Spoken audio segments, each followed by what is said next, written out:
Welcome, bodybuilding fans, to another episode of Primetime Muscle. Tim Wilkins with the one and only Tarek El-Guindy. Great to see you here. Chris Cormier, the last week's on fire with that outfit. Dude, did you win the lottery? No, I did not. I just found some very good deals, and I had to take advantage. So I had to step my game up because Tarek always giving me so much crap about my outfits. No. You didn't step your... did you take a special offering? Did the plate go around again? I mean, he looks like a pastor. Yeah. And Tarek, I must admit, you are looking nice and trim. I see you've been flexing that tricep the last few weeks. We're hoping that I would say something, but now I'm going to give you props on that body you've been I'm working together. out. I decided You've been waiting for weeks for me to say something about this physique. Thank you, Chris. I've been welcome. working out. I decided that if I wasn't going to lose weight, at least I was going to put some muscle on. All right. And muscle weighs... I said it. There you go. Muscle weighs more than fat, I call him. I call him on the phone. He's huffing and puffing in that cardio, that fasted cardio in the morning. You know what? I talked to him a couple days ago. He was doing cardio. Huffing and puffing. Good on you, man. I'm trying, grinding. Ringo. I'm trying. Grinding. You've been I'm waiting. trying. And you wanted us to mention it. I'll be doing Viagra commercials by the end of the year.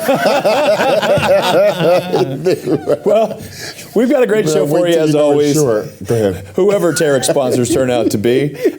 Chris and I would like to thank our latest sponsors, AARP and BioFreeze. Thank you for our joints. We've got a fun show for you today. And we're starting off with, a fun one for us. There are a lot of shows that talk about the sport of bodybuilding. 99% of them talk about Men's Open. That is the world to the world of bodybuilding. We realize there's a lot of people pushing a lot of weight, dieting just as hard across all divisions that are amazing athletes. But there's a different level across the spectrum of encouragement, focus, news, hype, clickbait, and hate. I mean, that's probably the spectrum of what goes on the internet. Mm-hmm. Tim, it's really an interesting topic because all of us benefit from what happens in the internet, from bodybuilding shows, from the shows about the bodybuilding, and we disagree with opinions, right? The Olympia brand, Muscle and Fitness, Flex, we have a bigger spectrum than anybody, right? You got Olympia News, Olympia Live, you got Primetime Muscle, FemFlex Friday, Fit Rockstar, you got Old School, Dennis, the Menace podcast. We have more shows, we have more content, and we have more access than anybody. I mean, we can go backstage of the Olympia. We can do pretty much everything we want in terms of media work. Now, you have guys that are huge fans. They end up being experts, or they were former bodybuilders, and they have their shows. I think they're a huge contribution to the sport, right? They are a huge contribution to the sport. But then it comes disagreements. And I call that the internet wars, right? We just had this year internet war between our good friend Nick from Bodybuilding and BS versus Bob Ciccarello, right? They went back and forth. Duking it. They went back and forth. Chris Cormier had a little bit back and forth with Fuad. All fun and games. Nick Strength and Power, great channel, love the guy. He had a little back and forth with Phil Heath. I had a little bit back and forth. I had to apologize for a word that I used. Hey, that's perfectly fine. Those are called the internet wars, where you do everything you can to succeed. Sometimes you nail it, sometimes you don't, and sometimes you agree and sometimes you don't agree. You had a little bit of a stiff with a guy that had a channel, right? I can't remember his name. Chris Cormier will come up with his name. It's part of the game, right? I love it. I think that's a huge contribution. Chris, haters gotta hate. Bitches got a bitch. Envious. Can you say that? Envious. Can we say bitch? Yes, that's what you get these days, and there's a lot of content, a lot of information, a lot of photos, a lot of videos. You know, this is the day we live in now, and as as it is, when I used to compete, a lot of these things wasn't going on at all. So now it is what it is. This is what we are. This is where we're at. And I just feel that, I've put in so much work. I feel like I've earned the right to talk and to give my opinion. Being that back when I first walked into a gym to where I was on stage, to my first competition I went to, 1983, and still been very active throughout all the time I've been involved in the sport since 1983 to the present.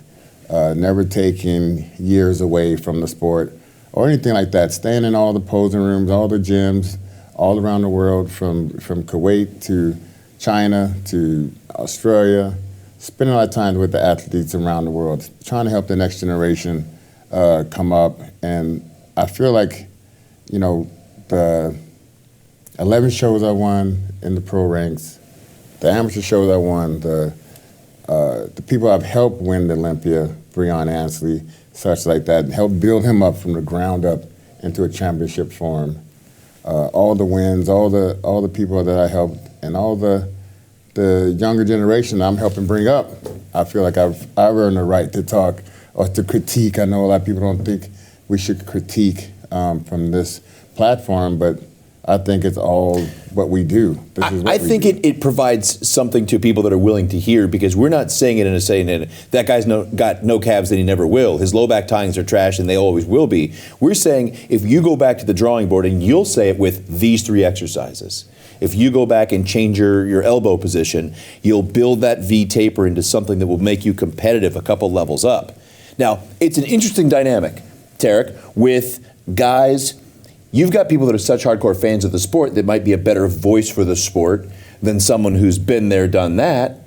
Just like I think there are people who have been there, done that aren't the best coaches. But don't judges sit there and wait when you come off the stage or when you finish the show? Don't they wait to tell you what they think you should do or how they think you should move forward from here? Don't they do that at every show? If you're not getting the judge's advice after a show, you truly don't want to move up, because the judge is going to remember you and look, and that judge, if it's a head judge like Big Steve, Sandy Williamson, Bill, I'm trying to think of everybody, they get Becky Clausen, the people that give you that advice, or that should give you that advice, sometimes it's at the show, sometimes they say, hey, A through J has these people, K through P has these people, contact that judge for your judge's feedback. They're going to remember next show, hey, I gave them that guy that feedback, and it doesn't look like he worked on his shoulder caps at all. He doesn't care. So yeah, you should be getting your judge's feedback, just like we're trying to give you feedback, and going to work on it. Tim, a lot of times people complain about, not anymore, but, in the past people complained that, we don't understand the criteria, right? We don't understand this, we don't understand that. Myself, Steve Weinberger, Tyler, Sandy Williamson, Becky Clausen, Bill Sibilia, most of us are out there in the internet providing information that can help the athlete reach their full potential. We can do that privately through an email, which a lot of times they share it on their Instagram, you know what I mean? I'm fine, that's my feedback to you, that's me trying to help you. Sometimes we do it right here. Ian Valier was like, man, I love watching the show because I can see what you're telling me to do. Same thing with James Hollinshead. He said, Tarek, I appreciate the feedback. I like when Chris mentions to me. We do that because we want each athlete to reach their full potential. Some channels, they criticize us for doing that. They go, well, if a judge is saying that Ian Valier is a great bodybuilder, I don't want to compete at a show that Ian Valier is doing, and I'm like thinking to myself, if you have a problem because somebody's speaking good about another bodybuilder, you shouldn't even compete, right? But that's the bottom line. You shouldn't even compete. But under the platform of other Mr. Olympia, as Joe Weider had his big umbrella of fitness and products and magazines and everything like that, we gave the same thing. I was doing stories and writing articles back in the 90s and on up into the 2000s voicing my opinion on physiques, good, bad, and the ugly. They literally call it that back in the day. Yeah. The good, the bad, and the ugly. And it was all under the same umbrella of the Mr. Olympia brand. And I think a lot of things go by that not even known. I know for a fact, my comrade here, Tarek, cares an awful lot, puts an awful lot into the sport, and individuals. Like I know he'll reach out to different individuals that compete that didn't fare well or whatever. Who's contacted him then? Not many people, but a person like Tarek is. Yeah. A person like Tarek is. And I take a lot of pride because when Hadi Choopan won the Olympia, I congratulated him, but I didn't spend a lot of time with Hadi. There's about millions of people that are gonna give him a hug. I take a lot of pride in saying that I went to talk to Charles Griffin to let him know how good he was. I reached out to Ian Valliere to let him know he belongs in the top 10. I reached out to Blessing and I said, you're a great champion. Your comeback is going to be fantastic. When Derek Lunsford took fourth as a 212 and he was by himself backstage and nobody was talking to him, I was there to make sure he knew how great he was. And that's always going to be my strategy. Whenever a competitor is down, I know the suffering. I will be there for them. If you're winning, trust me, I don't have time to tell Hadi Choopan more than one time congratulations. The whole world is telling him that. But I'm very passionate in embracing the guys that are going through a tough time. Blessing was one of them, and I was there for him. And I'll be there at the 2023 Mr. Olympia when a competitor that thought he was going to be on the first call out falls to the 14th place. I'll be the first one to tell him, you're a great star. Don't give up. Well, whether you're an internet troll, a site that just shares the best of the league, and we all benefit in some way or another from. Well, I'm throwing out quite a blanket now. I'm not sure we benefit from all of you. Let's just say that. But we do appreciate your interaction with the show. We hear you talking. We do hear you talking. We follow the sport. Share, like, tell your friends, and give us your feedback as we go along.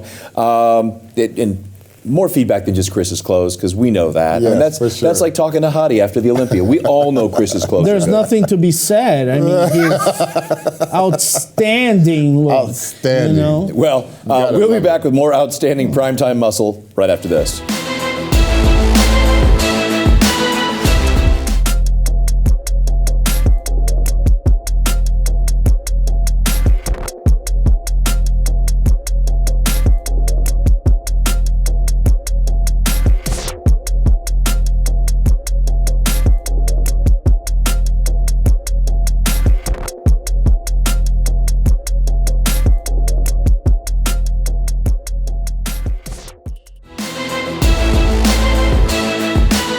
All right, fans, the darkest of bodybuilding history, back in the mid-2000s. So my side of this from a few different angles. I'm a comedian about 15 years into my 30-year run, constantly updating my website with pictures from the Olympia and various other shows. And I put up a picture of myself, Kelly Ryan, and Craig Titus, and I get a call from my web host. And they said, hey, our servers have been crashed by millions of hits, and we traced it back to a picture on your website. And I said, who is it? Craig Titus and Kelly Ryan. It's the caption beneath it, friends from the Olympia.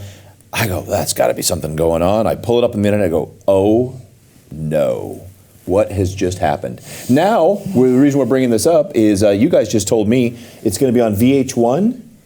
Yes, VH1 is running the story. They had a few of the higher standard competitors, Linda Murray, Rashawn Ray, just two that I'm thinking off the top of my head, talking about, what transpired. It was between 2005 and 2006, something like that. I was the training partner. Let it go, Chris. Wow. Let it go. The training partner. Man, let me tell you, if Netflix, No, Prime Amazon, if you want to get tons of views and you want to know exactly what happened, that's your guy right there. No, you didn't. All right. Chris Cormier was his training partner. Chris Cormier knew the insides of that generation. He knew everybody there. No, And I mean, Kelly Ryan was a very close friend of mine. Also Craig, and we trained, we did everything. you guys real together. close. We were close, yeah. So, Tell us about the seedy side, Uncle Chris. well, some things are not to be said here on this platform, but we partied together back in the day. We did the stuff in the clubs. We did the business of after parties. I had the first after party. He started doing after parties. I was at a couple of his after parties. Yeah, so that was also when he met Melissa James, rest in peace.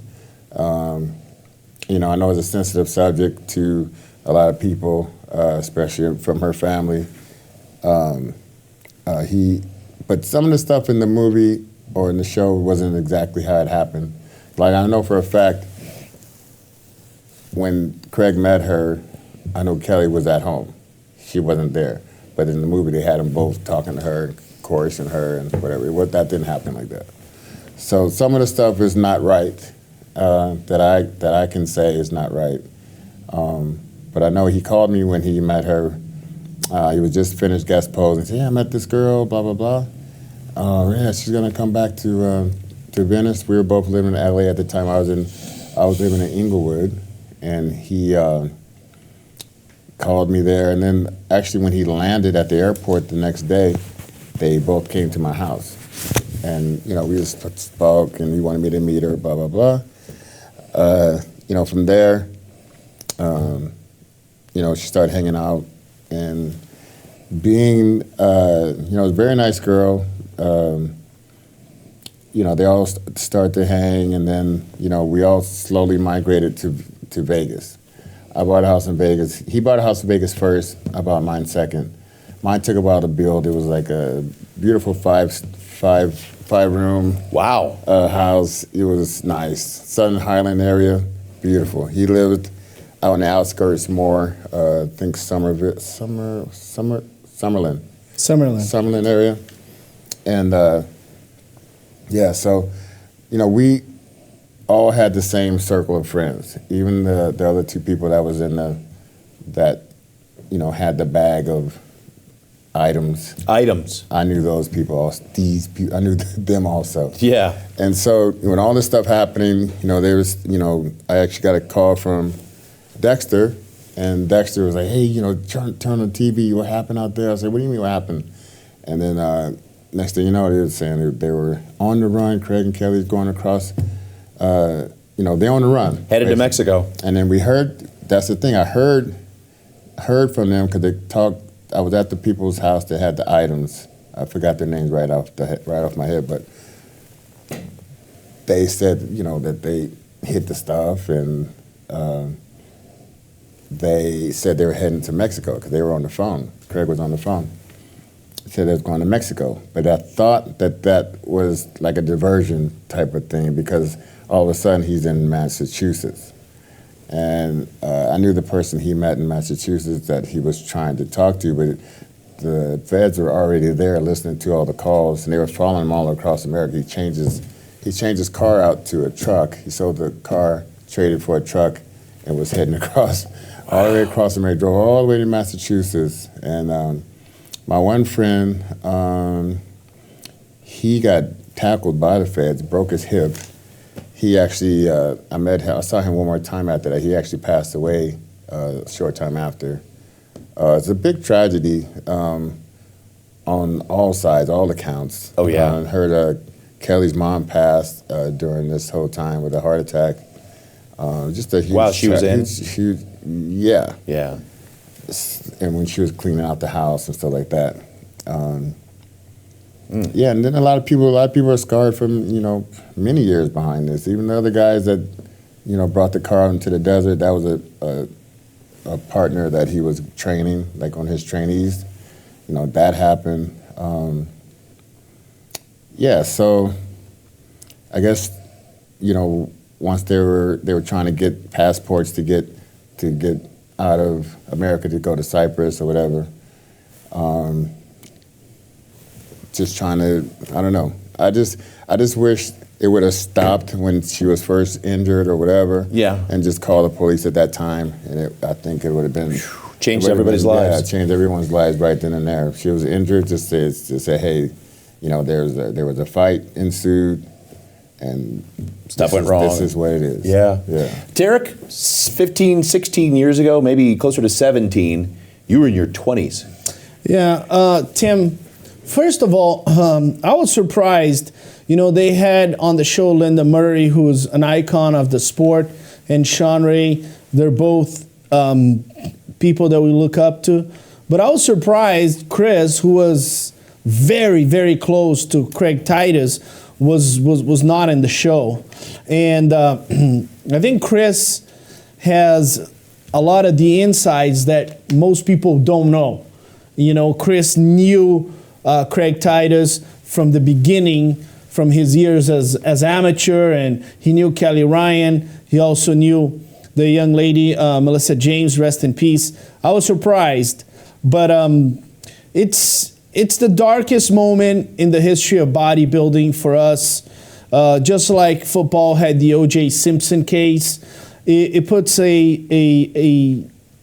it creates a wound in the history of bodybuilding where people associate us with that, right? And bodybuilding is a beautiful sport where people get healthy, where they exercise. You see people joining gyms, people on Instagram showing how great they look. And we've had great competitors. But like every other industry, you're going to have that case, right? Just like football had in other sports, they had, ice skating had a case like this. One girl went after her. Went after the other. And those are not things that we are proud of. And I think Tanya Harding and Nancy Kerrigan. Here's the difference there, though. Ice skating's darkest day didn't interact like OJ and the Craig Titus thing did, because wasn't Titus training OJ in the Clark County lockup? Yeah. I think he was training OJ for a while when they were in together. But also he was training, what's the rock star with the, what's his name? With the eyeliner with the headband all the time. Slash? No. He lived in Vegas. Shoot, I forgot their name. Anyway, but the thing was, he had so much potential to do so much. It's just like, them as a couple, they would have been multi everything. And let's look back and look at the lesson for all of us. Young competitors, you guys are out there, you get that fame, you get that recognition, you get sponsorships, and you have everything at hand, but you're not invincible. You're not invincible. You still have to be accountable for so many things in your life. You got to drive safe. You have to take care of your health. You are responsible for the people around you. And one of the things is, these recreational drugs, all the recreational drugs.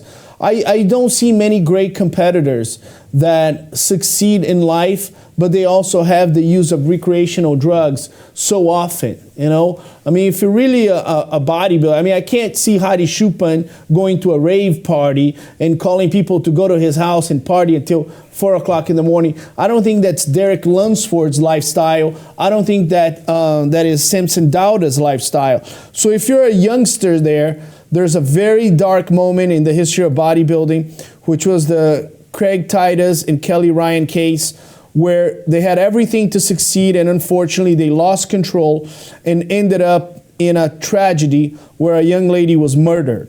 And they lost control, right? They completely lost control of their lives and their actions. Right. But there's a lesson for all of us. None of us are invincible. All of us are accountable. All of us have a duty in society to drive safe, to take care of other people, and to try to help out other people. And listen, we're also accountable for if things are going wrong and you see something, speak out, right? Yeah, speak out. Say, hey, man, listen, you're my friend, but I feel like you need to calm down. You know, you can't go to these parties and be a bodybuilder. Hey, if you see somebody that's about to drive drunk, you hold them and say, hey man, you're going to put people's lives in danger. You know, we are also accountable for that. I just went through this with a couple of guys I was kind of counseling, and one on his supplementation, shall we say. Right. And he said, you know, at my age, I'm concerned about my heart.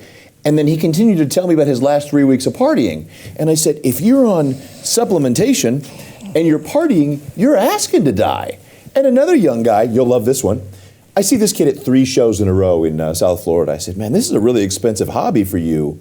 How do you afford this? He said, well, I don't pay for hotels. What do you mean you don't pay for hotels? He said, well, I just go on Tinder and find someone nearby I can hook up with. And I stay at their house for a couple days. Which I'm sure, by the way, your Tinder date loves all that tanning stuff on their toilets and their sheets and all over. But then at the same time, I said, man, that is not going to end well for you. No. Something's going to go wrong. You're going to take advantage of the wrong person who's going to accuse you of something. You can't spring for $60 to $80 or $100 for a hotel. Maybe this isn't the sport for you. Yeah. You know. And I've had my ups and downs with everything you could ever imagine in the sport, or what you can get into or not get into in the sport. But just getting help and getting talking to the right people, that's where you need to be, because the ultimate goal is to be the best competitor, and the circle you have around you is going to reflect that, or encourage that, or damage that life that you try to build from day one. And Tim, the bodybuilding industry teaches us so much about discipline, cardiovascular, lifting weights. I mean, you're lifting heavy weights, you're doing cardio in the morning with an empty stomach. You are being very cautious with your diet.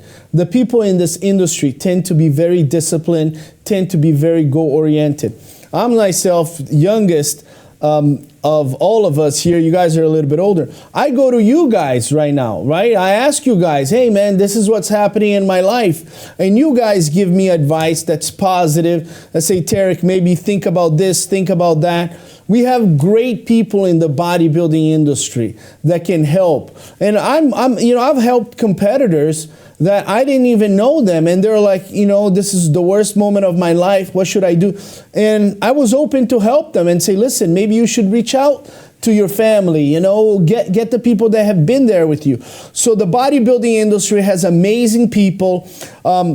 As a legend of the sport, one of the great master of ceremonies of the sport, as a judge, we are here to help you. If you're going, I had a competitor, she was suffering from depression, she contemplated suicide, and I was able to constantly reach out to her and say, hey, I believe in you. I know we all love you. Constantly telling her, giving her support. She hadn't been competing for years, and then she showed up at the USA's and she got her pro card, and I was the first one to give her a hug, So from suicidal thoughts to winning her pro card to competing, now she has a boyfriend and they're living a great life. Yeah, and anyone can if they ever want to reach out to myself, Tarek, or Tim, we'd definitely be all ears to anyone who is going through anything and want to get better. I mean, the first thing you got to do is just reach out to someone if you feel like you're going through something. Absolutely. No need to learn from the dark times in your life when you can learn from the dark times of others and grow there as well.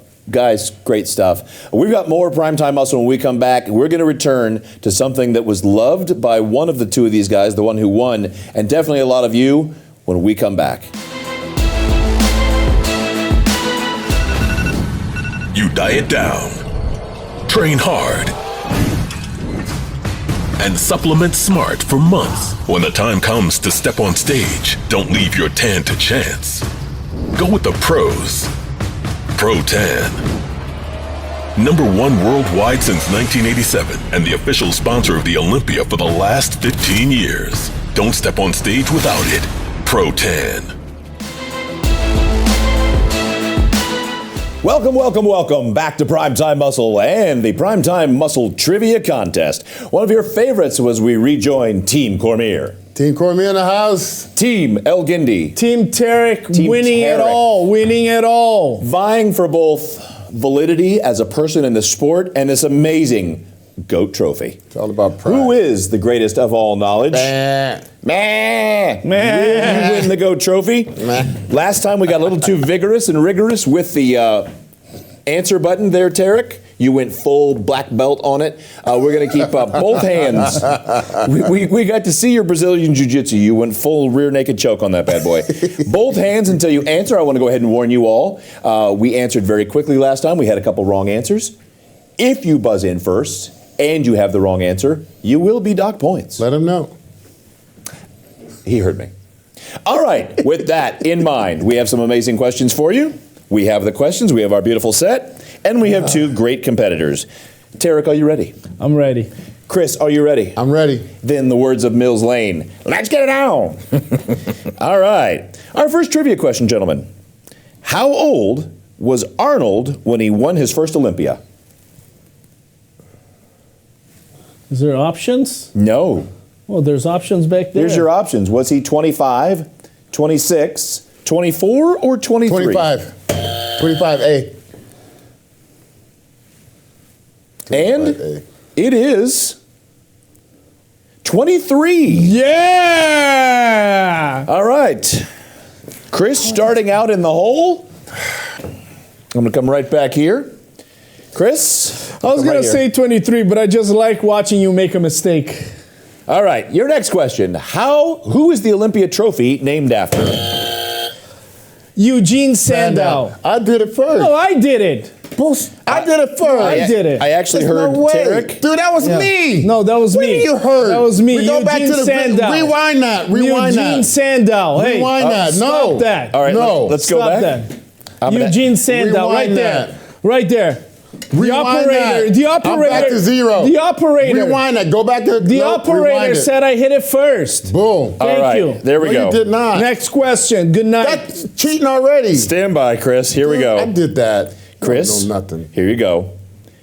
Who holds the record of most Olympia appearances? That was definitely Chris. Dexter Jackson. Is it A, Lee Haney, B, none of the above, C, Dexter Jackson, or D, Ronnie Coleman?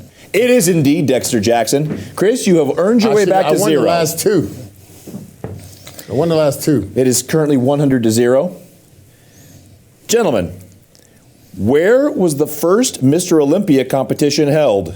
Oh, shoot. Oh, here we go. Was it A, Gold's Gym Venice, B, Aladdin Las Vegas, C, New York Brooklyn Academy of Music, or D, the Orleans Las Vegas? Tarek. New go with- York Brooklyn I'm gonna Academy go of with C. Music. Yeah. That's probably. And it was indeed the Academy of Music. Woo! Woo! All right, Tarek, up by 200. The GOAT is coming Used to be closer to your 100. side. Ah. Who was Yes, Mr. the youngest Mr. Olympia Oh, I got competitor? Tarek, was it A, Frank Zane, B, Harold Poole, C, Arnold Schwarzenegger, or D, Sergio Oliva? It was Arnold Schwarzenegger. Was it Arnold Schwarzenegger? Oh, Chris, who is it? Do you want to answer or do you want to let that go? I Frank should Zane, win on. Frank Zane, Harold No, Poole. if Well, I can't already- lose. If I already made a mistake, We can't lose. We got to fill out the. it's thing. over. Yeah. Well, I can't. You're not giving him a chance. he can gain points, but he can no No, longer but then lose you should have done that to me Harold when he Poole. made a mistake. Harold Poole. He made a mistake on the first one, And he lost points. He earned his way but back. then you didn't give me the opportunity to win But you points. was wrong, and we got to see if because I think I touched that No. before you in the first place. Because in the first question, Boom! Boom! he made a mistake, Boom! and I didn't have a chance to go after. What are you showing? You got a son, right? How old was Arnold when he won his first Olympia? Sport right now. You're playing a poor No, sport. that's You're inconsistent. playing All a right. poor sport. I didn't have the chance You lost to all get it these. right after You he only made a won mistake. one. Slide Getting it over closer. here. Getting closer. Slide it over Still a here. little towards Tarek. 6. Paris hosted the Mr. Olympia in what year? Oh, Chris. Was it 1970, 1969, 1971, or 1968? 68. Sergio Oliva. All right. Was it 1968? Oh, Chris. Tarek? Boom! Boom! Well, did he get it right or wrong? He got it wrong. You got it wrong. Yeah, What? it would be green, Chris. All right, that's going to take you to minus 25. Tarek? What? You have 1970, 1969, or 1971. I actually know the... Do I have to pick? yeah. How come I didn't pick on the first question You're when you picking made a now. mistake? We're writing picking now. We're any picking possible now. wrongs. We're picking now. 1969. Is it 69? Oh! All right. Gentlemen, what is the correct answer? 70. It is 1971. Okay. All right. Guys, You ain't got nothing. we're 25 points from each other with just 3 questions left to go. Oh boy. Okay. I know somebody knows this. Hands on your buzzers. If you know it in advance, if not, not that. 6-8. Flex Lewis has how many 212 Olympia titles? Is it 6, 4, 6, 8. 7. 4, Seven. 7, or 5? 7. 6. Chris says it. You said it's 6. It is not. Chris, what is it? 7. Is it C, 7? It is. Boom! So Chris is up 50. Boom! Who's the greatest? Who's the greatest? This game was manipulated for Chris Cormier Who's to the win. great? I should have more points. All right. The golden goat comes closer to you, Slide it Chris. over here. All Slide it right. over here. Question 8. How tall? Hey, both of you, I don't know. How tall is Sean Clarita? 5'2", 5 feet, 5'1", or 5'3"? 5'3". Well, I pressed it first. He actually. So what? 5'3". No, I said 5'3". Oh, you're both wrong. So now that you've both answered, how tall is he? 5'1". 5'1". Ah, you suck. He is 5'2". All right. There is one question left, You were both. and out of 9 Mine possible is 100. out of 9 possible questions for a total score of 900, if someone was dominating, we are going into the final question at minus 100 to 50.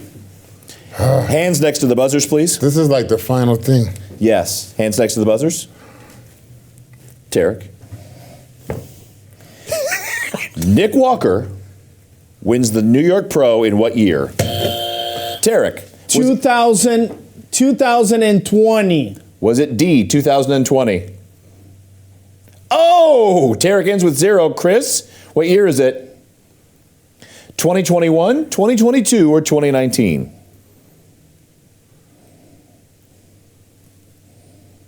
Ten seconds, Chris. We don't have no timer. It's in my head, I'm going Chris. to have to go with 2021. Is it 2021? 2021. Come on, baby. Boom! Boom! Boom! Boom! With a score of 100, Team Cormier's in the house! 125 We're in the house, baby! minus 100. We going home with this! We going home with this! We going home with this! We going home, baby! 11 pro, Yes! 11 pro wins. The boy and 5 has been doing this for years. I've been doing this.